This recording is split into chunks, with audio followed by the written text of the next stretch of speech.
Good evening and welcome to the first CSAA UGA information session of our season. We are delighted that you've chosen to join us tonight and spend a little bit of time. I'm Dr. Laura Dean. I'm a faculty member here and program coordinator for the master's program.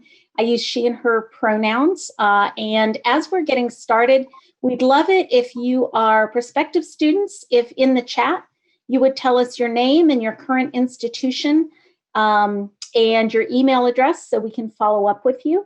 And I'm going to be sharing this first part with a colleague of mine, Dr. Diane Cooper. I'll have her introduce herself in just a minute.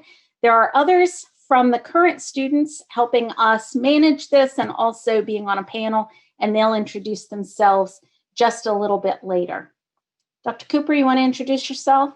Hi, I'm Diane Cooper, faculty member here at UGA in the CSAA program for 25 years. And she, her, hers, and I'm excited that you're here tonight. We're looking forward to talking with you about our program.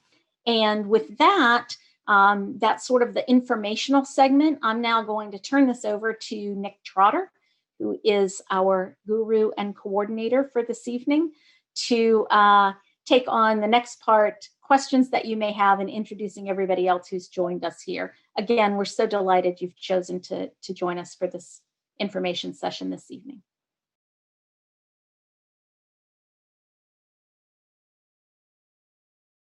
Just want to say thank y'all for coming. And like Dr. Dean said, I'm Nicholas Trotter. I use the pronouns he, him, his. I am a current second year in the program, and I work with our student organization, the College Student Affair Administration Graduate Association, which is a whole mouthful, which is why we call it CSAA. And I'm helping out with recruitment this year. And I have an assistantship in the division working with the Arch Society, and I have some lovely pals with me, some second years and first year students to give you some perspective and answer some questions. Faculty are also going to hang around here to answer questions. We have some of our program graduate assistants to Matt Smith and Chris Fernandez. They'll introduce themselves in a minute. So the floor is really all yours. And if you don't have questions, I do. So I'm going to toss it over to Matt to introduce himself. And then Matt, if you could toss it to the next person. Thank you, Nick. Good evening, everyone. I'm Matt Smith. I use he, him, his pronouns. I'm a doctoral candidate in the CSAA PhD program. And as part of that, my assistantship is to working with Dr. Dean and the rest of the faculty to help coordinate the CSAA master's program. So, helping with this, responding to emails, anything and everything that helps make the program work well. If you've reached out to the email, it's probably been me, if currently. And yeah, I'm here to help and assist any way possible with you. Feel free to reach out to that email anytime. I'm going to pass it to Chris and then go through the students from there. Hey y'all, how's it going? My name is Chris Fernandez, he, him, his pronouns. I am a first year in the CSAA MED program, and my graduate assistantship is with the Student Affairs Leadership EDD program under Dr. Cooper. And so basically I'm the Matt Smith, but of the SAL program. So easy way to visualize it. And that's, I guess, a brief synopsis of me. I'll move on to the student panelists, starting with Clayton. Hi, all. My name is Clayton Lawing, and I am a first year in the CSAA Master's Program. A little bit about me. I'm from Montgomery, Alabama, and just graduated in May from the University of Alabama, which was super exciting. And now I'm super excited to be here. I have a graduate resident position with University Housing, where I serve as the graduate resident for student conduct and student staff development, which is a really long title, but I do a lot of really fun things. And I am just so in love with this program, so I'm so excited to answer questions that y'all might have, but I'm gonna pass it over to my bulldog buddy, Ricky. Hey y'all, my name is Ricky Belazaire. I use he, him, his pronouns. I'm a second year in the CSAA master's program. I also have the lovely pleasure of serving as the Vice President of Programming through our grad association. My assistantship is in the LGBT Resource Center. Yeah, that's a little bit about me. And my previous institution was Fairleigh Dickinson University in Madison, New Jersey. So I'm away from home, so I get that if folks are coming from a distance, and I'm originally from Connecticut, so like up north. But yeah, that's a little bit about me, and I'll pass it over to Monsi. Good evening, everyone. My name is Monsi Molas. I use she, her pronouns. I am also a second year in the CSAA program. My graduate assistantship is in rec sports, working with fitness and wellness. And I did my undergrad at Clemson University, so not too far away from Athens. Trying to think, is there something else I was supposed to say? Yeah, that's it. Yeah. And excited to be here and answer any and all questions. I'm going to pass it over to Lauren. Hi, my name is Lauren. I use she, her pronouns, and I'm a first year in the master's program with Clayton. I graduated in May from the University of Georgia, so I definitely didn't go far. And my assistantship is with the Alumni Association, which is a lot of fun.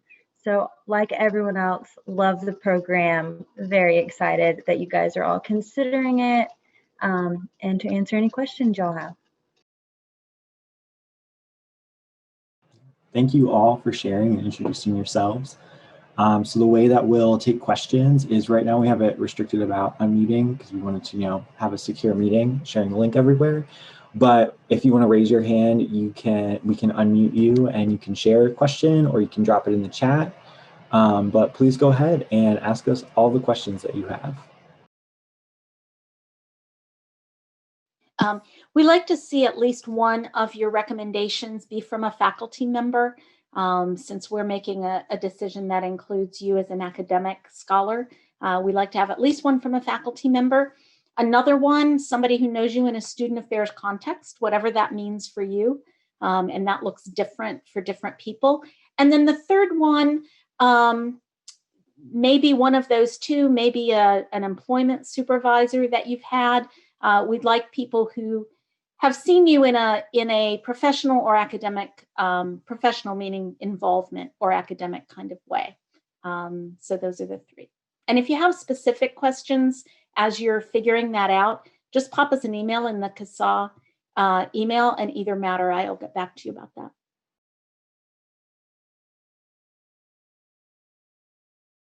And I think this next question, if all of our current students want to take a crack at that one, I think y'all all have different and great perspectives on that.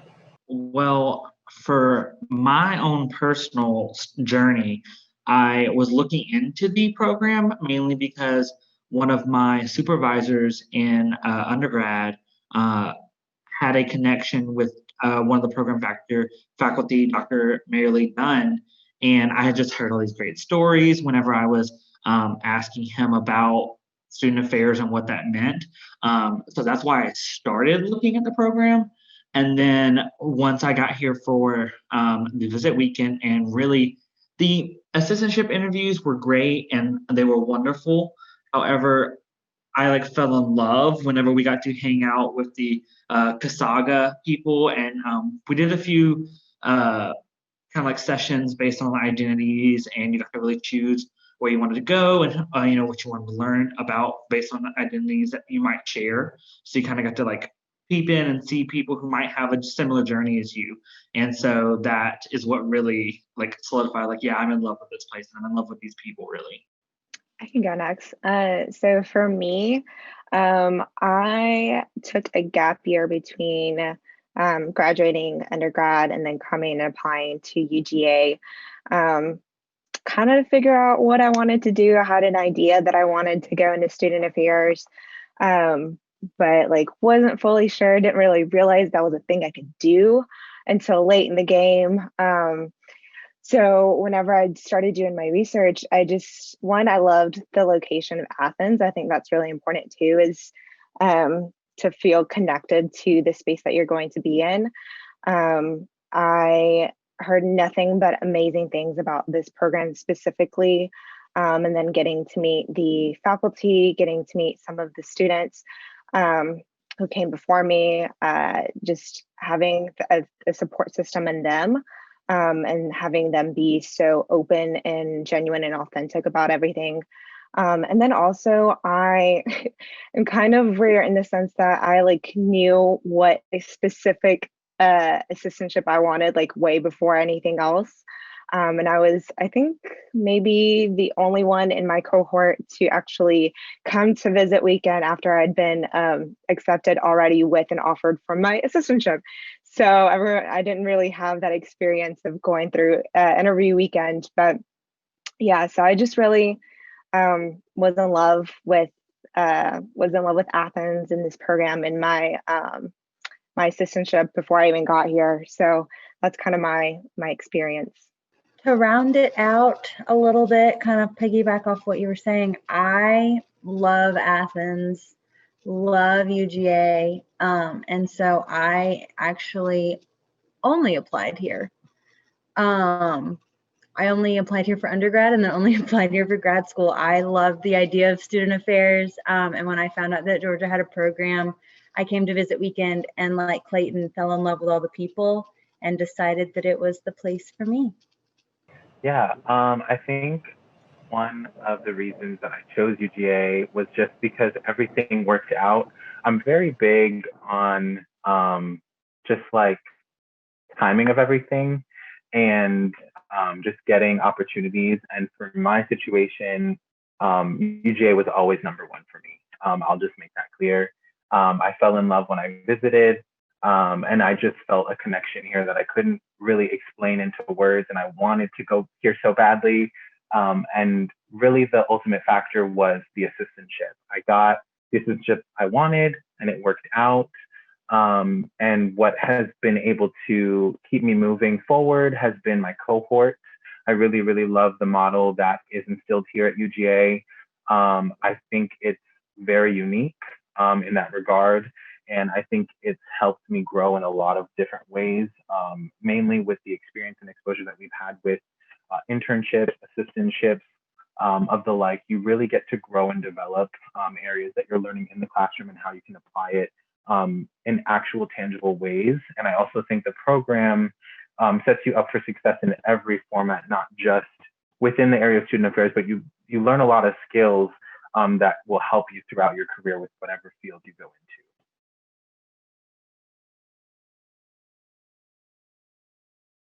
And just to reiterate, there's no count or page length, but the average is probably 2 to 3 pages. Many programs can get 100, 200 applicants. So we're reading all of your material, and those statements are important. And it's such a good place for you to stand out, to be able to share something about you, your experience, what you would bring to the program, experiences that you've had that you believe would help make your contribution in the classroom really important. So I know that writing those sometimes can feel awkward, but they truly are important. You look at everyone's GPA and you look where they're graduating from, but you get to those statements, and those really can set you apart in anyone's applicant pool. So do keep that in mind.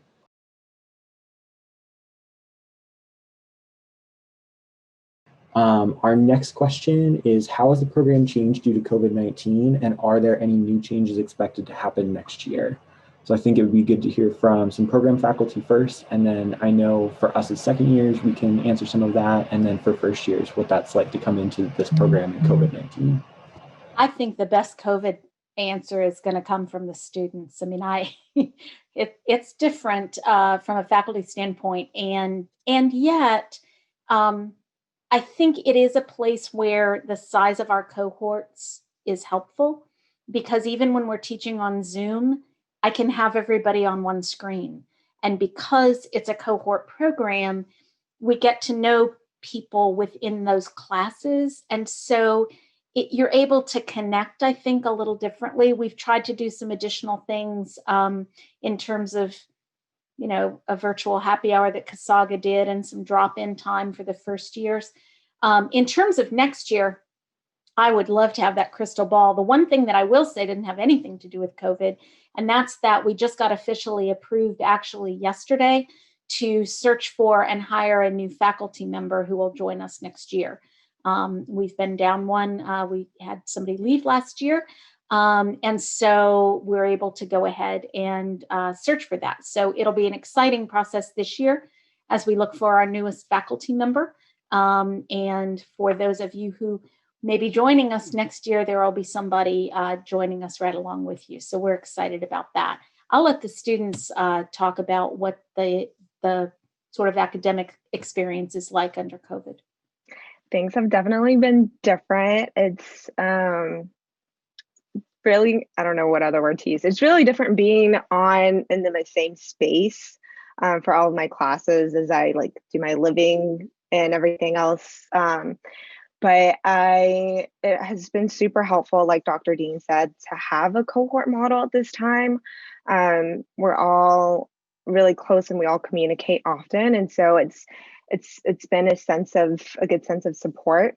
Our professors also do, and this is something that I noticed right off the bat, my first semester in this program was my professors actually care.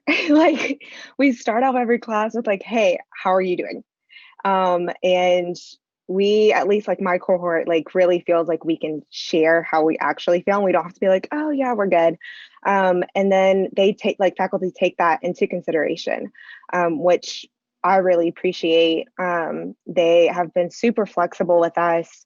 There have been certain things where it's we spoke and we were okay, listen, this is just a lot this week. We have a lot going on between assistantships, work for other classes and whatever. And so they've been flexible with us with that. And we have been so, so grateful. And yeah, I think the biggest thing is just everyone being flexible with that and really listening to each other and knowing that we're all going through this together. But something that hasn't changed, I will say, is the support that coming from faculty and coming from my cohort. I can just hop on the back of what Monty was saying. The support that our faculty has given us has really been amazing. Just the flexibility of our assignments and our attendance and what we can handle, while also still having high expectations. So expecting high things from us and encouraging us to reach those goals and expectations while not demanding that we exert ourselves all hours of the day. So that it's been hard to transition to doing everything online. But I think our faculty and the cohort model has made it as best as it could possibly be. And I would agree with that. I mean, at first the transition was a little different because I am extremely extroverted. So my first instinct when moving to a new city would be to go invite some friends, let's go out to a restaurant or let's go to this outdoor patio and eat a little bit and talk. And that wasn't really an option at first. But surprisingly, we found some really cool ways of still getting to know each other. Our group meeting has really been a big part of that, of just hanging out and just talking and shenanigans. We did a lot of Zoom kind of hangouts before we all moved here. So we had some foundations to build off of for sure. But I think what has been the best part about the transition in terms of including COVID-19 was that I was super worried about what a practical experience was going to look like if everything had gone virtual. But there's this happy medium that at least my assistantship has found where, of course, working in housing, we had RA training where we had over 250 staff members. And of course, we did that virtually because if one of us were to catch COVID and it started spreading, well, then we wouldn't have anyone to move students into the residence hall. So that could have been really bad. But we did find this kind of happy medium of I still have my own physical office where I can go and do work from and plan for all these great things. And since I'm in conduct, I still hear conduct cases virtually. So there's less of an in-person connection with students, but I still have a very strong connection with students. And I think that's what's been really beneficial and kind of solidifying Georgia as like home and whatnot. So there are changes, but relying on each other and relying on embracing the new has been really helpful as far as COVID related instances.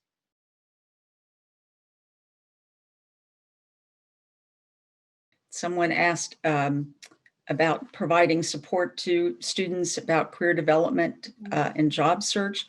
You actually have a course, the second year of the program, that helps you with writing a resume, practicing interviewing. We have a mock interview day that is also a lot of fun.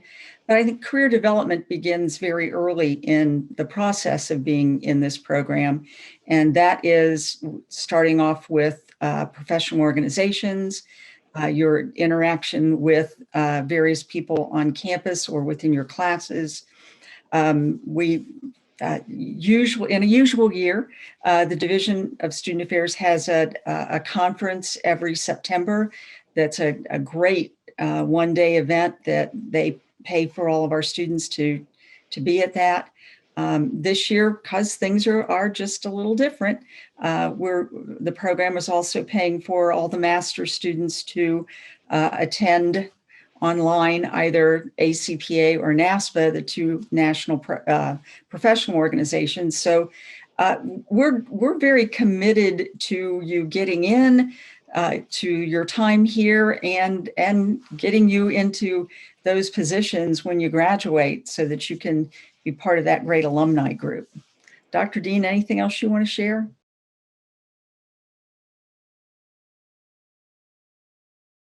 The only thing I would add, and it's not specific to career development, but I think it's certainly professional development, and that is that last year, the Division of Student Affairs also started a monthly workshop series for all of the GAs who work in the division and any GA who is in this program who works somewhere else on campus. And those vary in topics. Some of them are sort of tabletop exercises, discussions. One this year is specifically about career development, but it's really a time for the upper administrators and other practitioners in student affairs to come together in a more formal way than we had been doing in the past and support the professional development of the GAs. So that's another piece that is now in place that I think is going to be really helpful as well.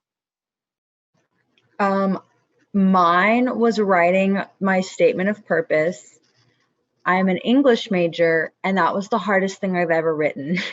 I think it was a combination of I wanted to say so much, but also felt like I could say what I wanted to say in a sentence, and it needed to be 2 pages. So my advice for you there is to start that early and have people read it that you trust.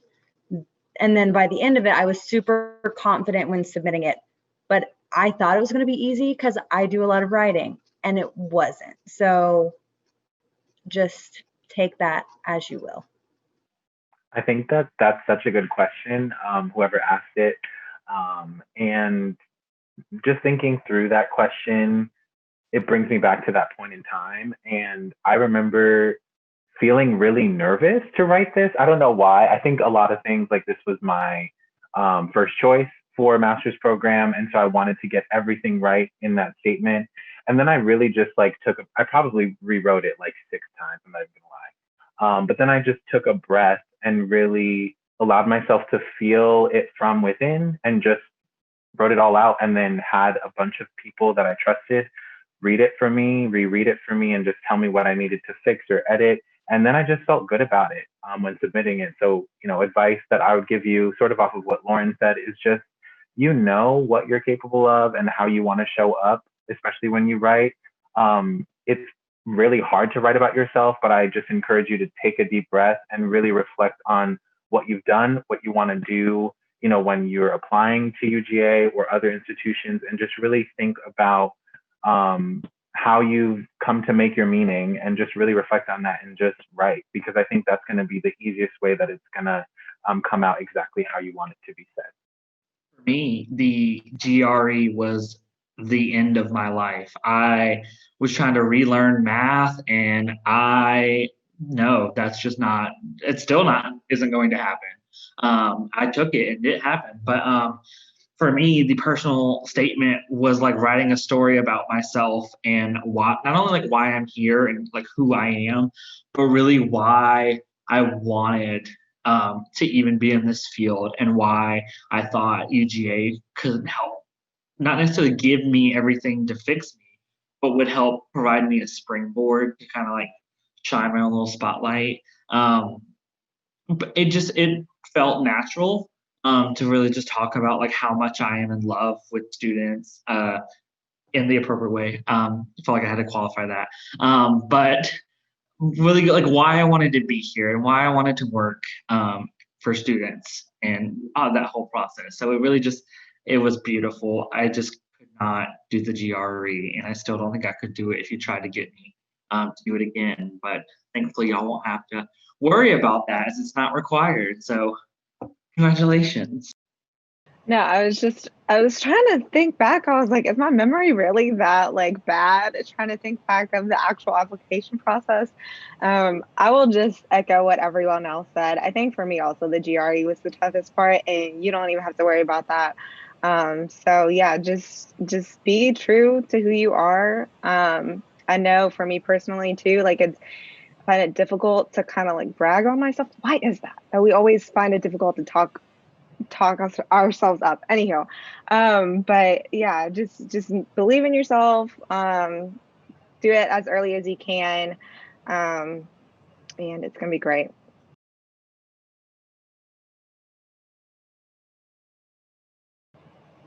I will say, from a program perspective and a recruitment perspective, we are considering that, as that's always been something that's really big for our program, is our visit weekend in the spring. And we're looking at what virtual options look like for that, and what safe in-person options would look like for that. We'll also have a virtual visit day coming up here towards the end of October, where we'll do a tour with current undergrad students, and some grad students will offer their perspective about their view of campus too. I think everybody might have different perspectives here, and valuable perspectives. I know for me, it's, if I can't be there in person, it's what can I look up and see? And for me, that's social media, but I think other people have other answers too. Yes, it is October 23rd at 1 p.m. Eastern Standard Time. We'll start our virtual event. The beginning will be a little bit more informative with faculty and students, a little bit different than this. But then we'll move into a tour with students, and then at the end of the day, we'll do some identity experience breakout rooms so that you can understand what UGA might be like based on your identity or experience, and talk to some current students there in that context. Yeah, I can share a little bit. So I was really lucky in the fact that I was able to go to campus and see it for myself. But I also did a lot of like sort of digging, what Nick said before, trying to, feel out the institution or learn from other folks that had worked with UGA, just for their understanding and what that experience might have looked like. I also encourage you to like look up some like campaign videos or things that are like Welcome UGA on YouTube. UGA does some really good video edits and work in that area. And I know that's something that we usually have tended to show for those on-campus visits or situations. So if you can, oh no, Nick's posting something else. But if you can find like a campaign video, I know there's one that I recently looked at not too long ago, so I'm going to share that in here. It's like a commit to UGA one. But if you find anything, or you just put in keywords commit to UGA or welcome UGA, you'll find videos and that really show a good scope of UGA's campus. So you can kind of just see how pretty it is. But yeah, that's really the only advice I could really give you, is looking on social media and finding bouts of information from there, or folks that have attended UGA in the past, or looking on YouTube for some campaign videos, which kind of shows the campus. It shows some of the students at UGA and things like that. I will also just add, I guess because my kind of application process for my assistantship was a little bit earlier than everyone else's, had the opportunity to reach out to my now supervisors and ask them, like, hey, like, what are your favorite things about Athens? Like, what was difficult transitioning for you here? What do you see as being something that could be a difficult transition? Or just asking them all of the questions, asking other people that, like, current students, and using those resources. And with social media, like, that can also be a good resource. I think it also very much depends on whose social media you're looking at, what kind of view or perspective you're going to get of the university. So definitely all good resources. Just kind of take it with a grain of salt. Like, not everyone's perspective is going to be the same.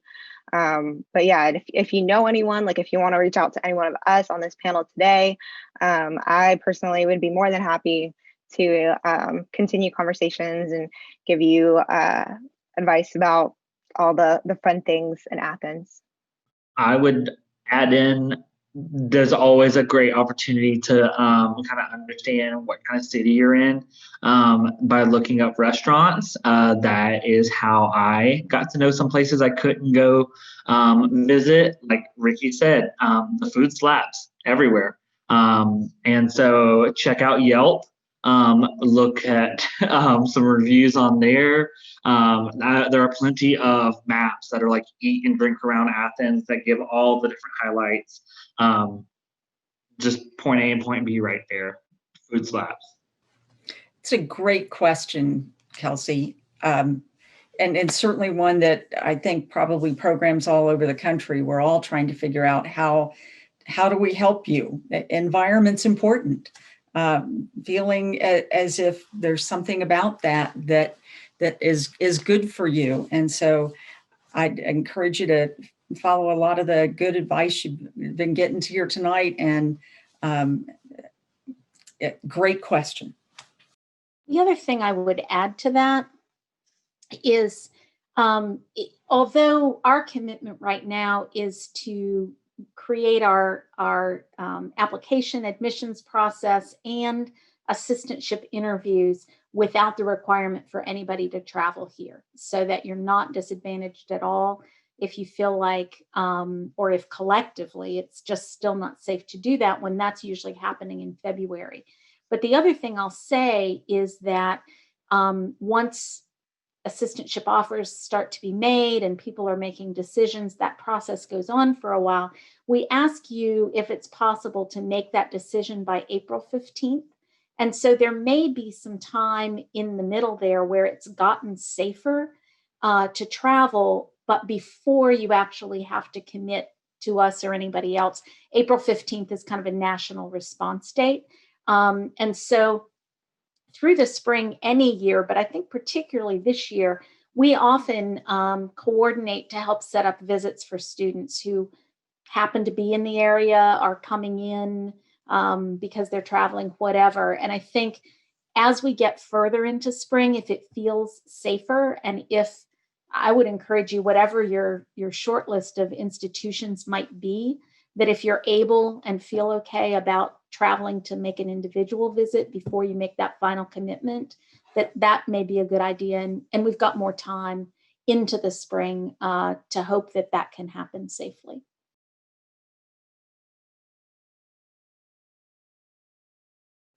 Honestly, I would just want to say good luck to you all. I know this can be a really stressful time, because I was in your shoes at one time. So believe me when I say that I hear you all, and know that you can feel free to contact me. I'll also provide my email again. But I just want to be transparent in the fact that I can't relate to you in terms of me applying to grad school right now in this time, given COVID and everything. I can't relate there. but what I can relate to is the process of it in terms of application and all that aspect, which is challenging in itself. I mean, you're in college, you're wrapping up college in a COVID situation, or you're already in the job aspect, or that's been turned upside down with COVID, wherever you might be, it's a challenging time. So if any words I can offer encouragement, I can be, supportive in that way, feel free to reach out to me. I know it's a challenging time, but I believe that this program is a great program. And it's crazy that I'm already at year 2. It goes fast, like super fast like that. But if you need anything, feel free to reach out. I'll echo that for those same reasons. And also I did, like I said, my undergrad here. So if you have any questions about like UGA or the city of Athens, I'll drop my email and feel free to ask me, because I do know a lot. Yeah, so just again, piggybacking off of what has already been said, it's a stressful time. We're here to help if you have any other questions, if you want to just chat about things. I also did want to mention earlier, when it came to like professional and like career development, being able to have an assistantship, have a practicum experience your second semester, and then also an internship experience, for me has been such a rewarding and like a great professional development opportunity. I was able to get a look at like kind of different functional areas by being in this program.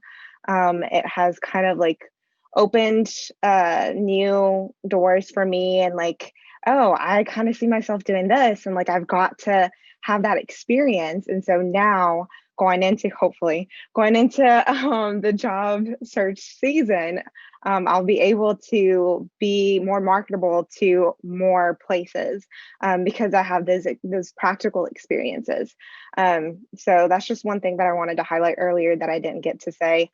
But yeah, you'll get through it. It's a challenging process, but you've made it this far. And again, if you have any other questions or anything, feel free to reach out.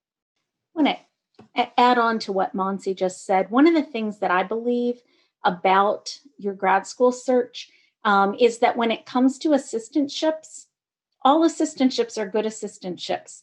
I think if you know absolutely that there is only one area you can possibly be okay working in, then you may need to be a little more flexible about where you end up.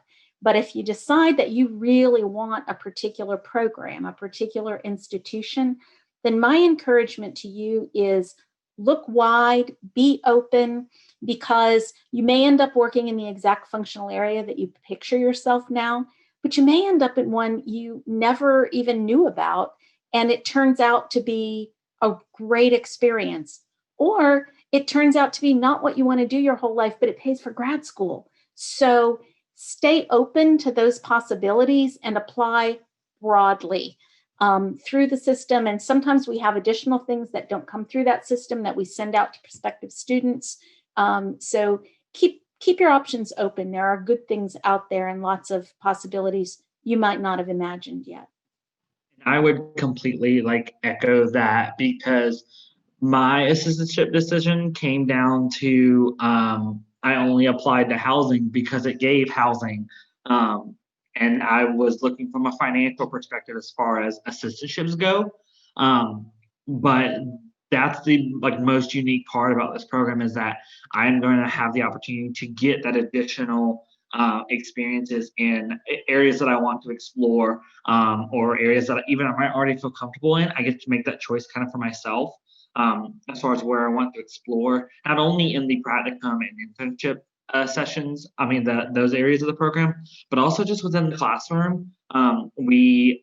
Within projects and conversations and papers, you can kind of do in-depth research as far as what type of areas you want to explore a little bit more. And so we're able to take the conversations that we're having in class, the lessons that we're learning, and do a little bit more learning through the lens of whatever area you might choose. So you're kind of getting that in classroom experience as far as exploring what all there is out there, but you also get to narrow that down through a practical experience too, which I think is just absolutely amazing.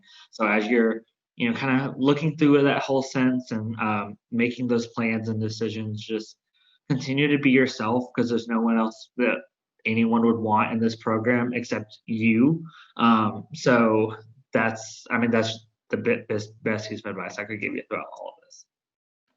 I'll add one thing at the end here. A lot of us have said something similar, but as you're going through this, if you have questions, reach out to any of us.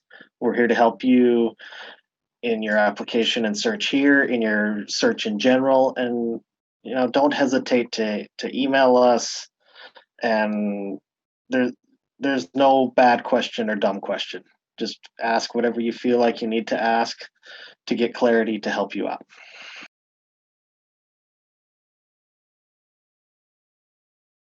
Yeah, we are definitely here to help you make the most informed decision possible.